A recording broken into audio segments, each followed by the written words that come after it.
frecuentemente cuando éramos chicos íbamos con mamá y le decíamos, mamá, estoy aburrido. Mamá sistemáticamente nos respondía, lee. No, pero me aburro de leer. Lee otra cosa. Mamá nos enseñó que aburrirse es parte de la vida, no es un accidente, es algo que a todos nos va a pasar en algún momento, incluso a los más ansiosos como yo, y que hay que aprender a manejarlo y a usarlo creativamente porque en esos momentos de ocio pueden surgir cosas muy importantes. A mí lo que me llamaba la atención, por ejemplo, es que mamá decía de andar a leer como una especie de castigo, pero para nosotros, para mis hermanos y yo, cuando digo nosotros, Alberto, Héctor y yo, nos gustaba leer. De hecho, nos peleábamos por todo, pero también, entre otras cosas, nos peleábamos por leer, por ejemplo, las revistas. Íbamos al kiosco caminando, obviamente, a buscar una historieta cuando había un peso para gastar en eso, y el que iba a buscarla a cambio de hacer ese gasto energético, de ir caminando a comprar la revista y volver, tenía el privilegio de ser el primero en abrir sus hojas.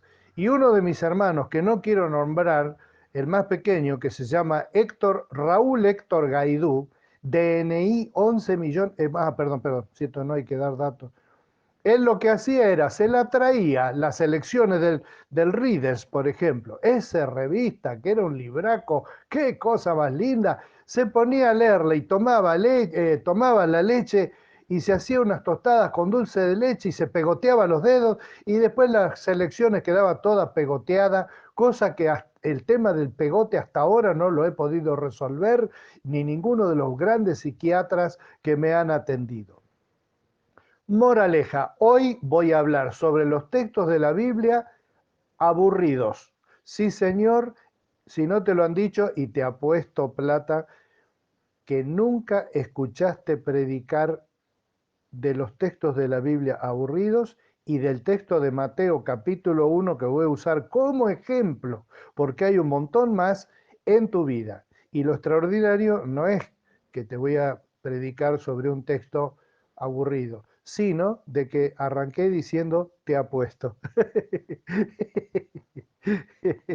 He ganado muchos amigos apostando así, ¿eh? He perdido algunos pesos, pero bien perdidos están.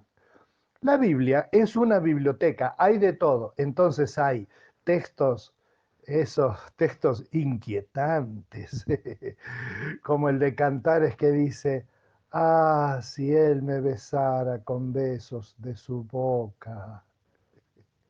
Y hay gente que interpreta eso como que es un texto de la relación de Dios con su pueblo, y entonces no saben cómo interpretar eso y que no suene una cosa inquietante de todas maneras.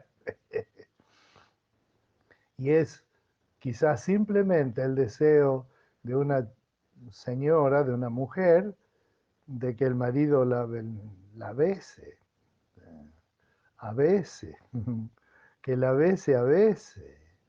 Decí la verdad, o a ver, quizá algunos de los escuchantes acá, sé que hay un montón tienen una relación de hace muchos años, o han tenido una relación de muchos años. Decime si no te da de vez en cuando ganas de darle un beso a esa persona amada, un beso, ¿no? Al beso ese, a los nietos también, darle hoy el cachetito a la gordita, sino también el beso a la persona amada. Bueno, pero no me quiero distraer porque eso es divertido y yo voy a hablar de lo aburrido.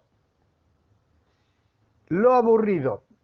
En la Biblia, que como es una biblioteca, tiene de todo, tiene libros que son fundamentales para la vida de un pueblo, como por ejemplo el registro civil.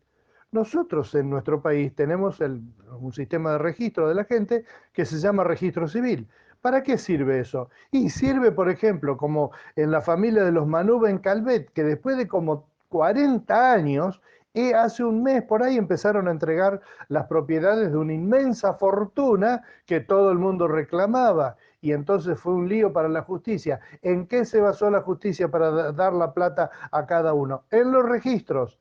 Es decir, hay gente que hoy día tiene una pequeña fortuna por la cual nunca trabajó simplemente porque figuraba en una genealogía, es decir, en un registro que decía que él era el hijo del nieto, de la mujer que estuvo saliendo y que quedó embarazada con fulano de Manube Calvet. Hay en la Biblia, capítulo 1 de Mateo, una genealogía, porque Mateo fue escrita para que los judíos la lean. Y ellos sabían que el Mesías iba a nacer de cierta rama de la familia de David. No voy a leer todo el capítulo porque, como te digo, es aburrido y estoy sustentando en este mensaje de esta mañana la idea de que, como dice también la Biblia, de que toda la escritura es inspirada por Dios y útil para enseñar, para corregir, para instruir en justicia. Efectivamente, si vos te fijás, nosotros, y yo mismo lo hago, normalmente nos vamos a los textos que son más fáciles. Jehová es mi pastor, nada me faltará. Y es un texto hermoso y muy inspirador y muy fortalecedor, muy tipo para cuarentena, ¿viste? Pero también hay textos que son difíciles y aburridos, pero tienen una función didáctica en la fe. Voy a levantar de este texto, no lo voy a leer completo, voy a leer de muestra. Voy a leer de muestra un pedacito. Dice así, Mateo 1.1, tabla genealógica de Jesucristo, hijo de David, hijo de Abraham. Lo de tono de secretario de juzgados es a propósito. Abraham fue el padre de Isaac, Isaac padre de Jacob, Jacob padre de Judá y de sus hermanos, Judá padre de Fares y de Sera, cuya madre fue Tamar, Fares padre de Hebrón, Hezrón padre de Aram, Aram padre de Aminadab, Aminadab padre de Naasón, Naasón padre de Salmón, Salmón padre de Booz, cuya madre fue Rahab, Booz padre de Obed, cuya madre fue Ruth, Obed padre de Isaí, e Isaí, padre del rey David. David fue el padre de Salomón, cuya madre había sido la esposa de Urías. Salomón, padre de Roboán. Roboán, padre de Abías. Abías, padre de Asá. Y siguen los nombres, como dicen las cartas documentos. En este breve texto que acabo de leer, aburrido para leer, menciona varias antecesoras, mujeres, que tuvieron en la familia del rey David y también en la familia de Jesús, por supuesto, que son, por ejemplo, eh, dice, cuya madre fue Tamar. Tamar fue la que quedó embarazada porque un hermano, un medio hermano, la violó. Caramba. Salmón, padre de Booz, cuya madre fue Rahab. Rahab era la prostituta de Jericó. Booz, padre de Obed, cuya madre fue Ruth. Ruth era extranjera, con el orgullo que tenían los judíos de no tener gente de otras nacionalidades mezcladas. E Isaí, padre del rey David, David fue el padre de Salomón, cuya madre había sido la esposa de Urías. ¿Se acuerdan? El pecado de David.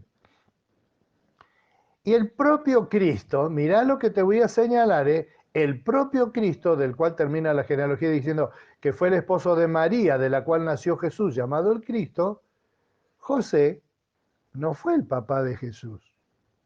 Es decir, que María, que fue la mamá de Jesús, fue una especie de madre irregular para los papeles, tanto es así que José, como está escrito en la Biblia claramente, estaba pensando seriamente en lo que le estaba pasando y José había decidido en su corazón dejarla e irse a otro lado, tragame tierra por el papelón e incluso la muerte de María porque la iban a apedrear casi con seguridad.